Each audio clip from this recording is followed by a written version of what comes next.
পৃথিবীতে এই পৃথিবীতে বহু জনম পরে এসেছি।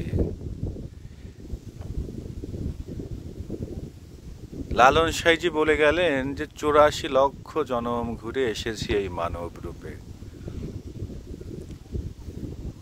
এই মানব জনম, এত সাধের মানব জনম হেলায় হারাই দিব। পাহাড়, মেঘ আর পাহাড়, এই তো আত্মার আহার। আর কি চাই?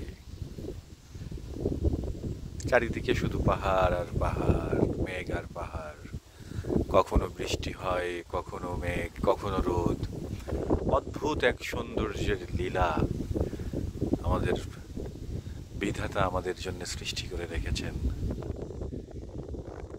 এই যে এই যে নিঃসঙ্গ দোলনা, এই নিঃসঙ্গ দোলনার মনের ব্যথা কেউ কখনো বুঝেছে?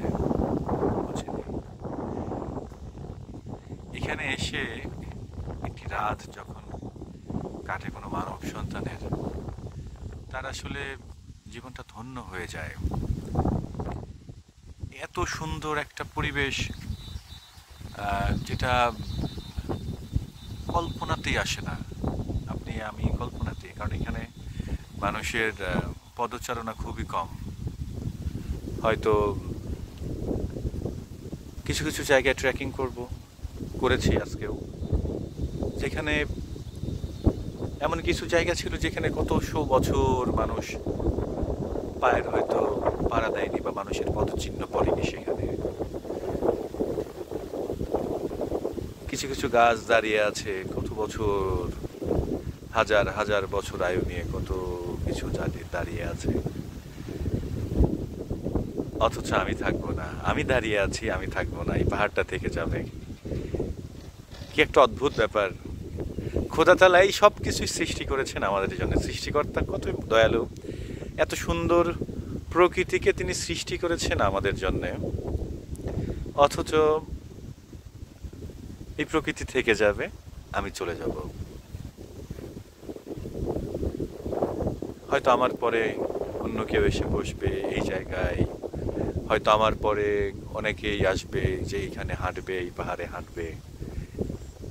এই গাছগুলো তার সাক্ষী হয়ে থেকে যাবে। এই প্রকৃতি, এই সুন্দর প্রকৃতি তার সাক্ষী হয়ে থেকে যাবে। কিন্তু থাকবো না আমি, থাকবো না হয়তো আমি, থাকবে না হয়তো অন্য কেউ। জীবনের নিয়মে জীবন চলে যায়। খোদা, আপনি মহান। খোদা, আপনি একমাত্র মহান।